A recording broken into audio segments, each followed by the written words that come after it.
Bəli, peyğəmbərlər Allahın sözünü çatdırırdılar. Amma tam olaraq Allahın iradəsini bizə çatdıra bilmədilər. Çünki onlar da insandır. Onlar da günahdır.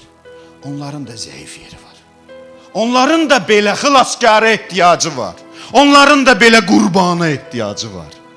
Və yeganə burada yazıldığı kimi budur. Süleymandan, İbrahimdən, Musadan, Davuddan üstün olan buradadır. O İsa Məsihdir.